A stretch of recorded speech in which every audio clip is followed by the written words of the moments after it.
Cordial saludo, mi nombre es Luz Meris Palacio, estudiante de Radiología e Imágenes Diagnósticas de la Universidad Nacional Abierta y a Distancia, en la modalidad virtual. Voy a hablar de los estudios radiológicos de los miembros inferiores y superiores. Entonces empezamos con la imagen del estudio anteroposterior del hombro, como se denota aquí, la posición del paciente y la radiografía, el centro donde va el enfoque. Okay. Entonces, para tomar esta imagen se debe tener en cuenta un chasis de 24x30, una posición de paciente de bipedestación con la espalda pegada hacia el buque y el estudio se centra en la apófisis caracoides.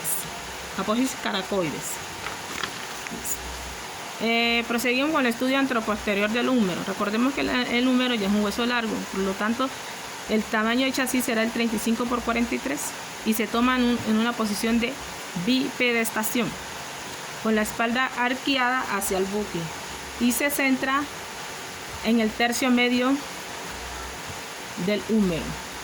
El estudio anteroposterior del codo es una posición también de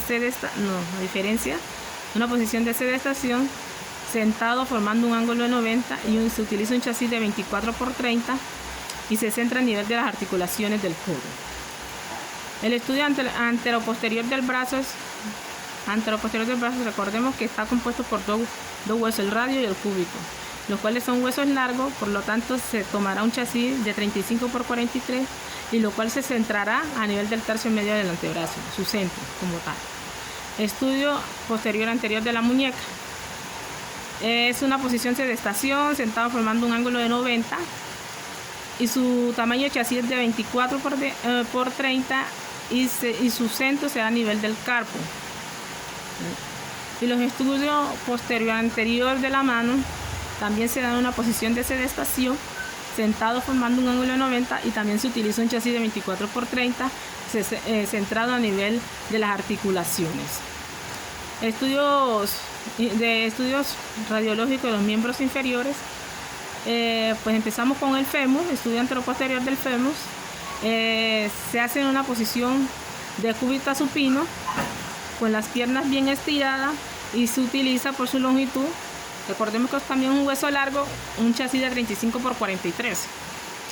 El enfoque, pues el centro es en el tercio medio del fémur.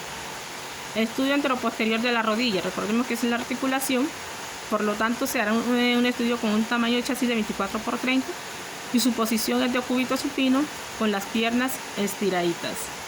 Con la pierna pues a estudiar estirada y se centra directamente en la articulación. Los estudios anteroposterior de la tibia, recordemos que también hace parte de un hueso largo.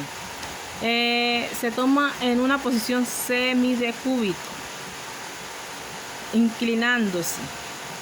El tamaño de chasis es 35x43 y se centra en el tercio medio de la tibia.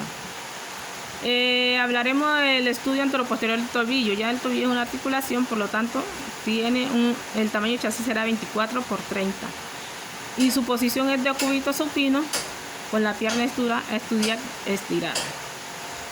También se centra en la articulación tibio-astragalina, pues su centro pues en la articulación tibio-astragalina.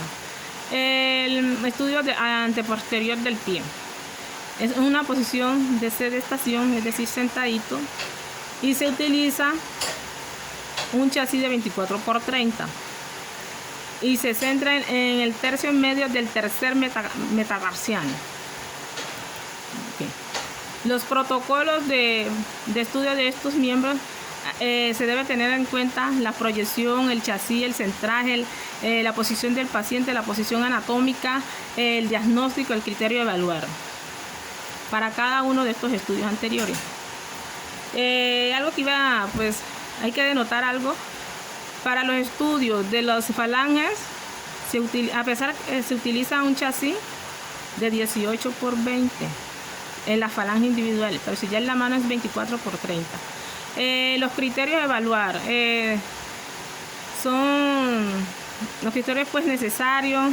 Los factores técnicos juegan un papel importante, muy fundamental. Hay que tener en cuenta el kilovoltaje y el miliamperaje.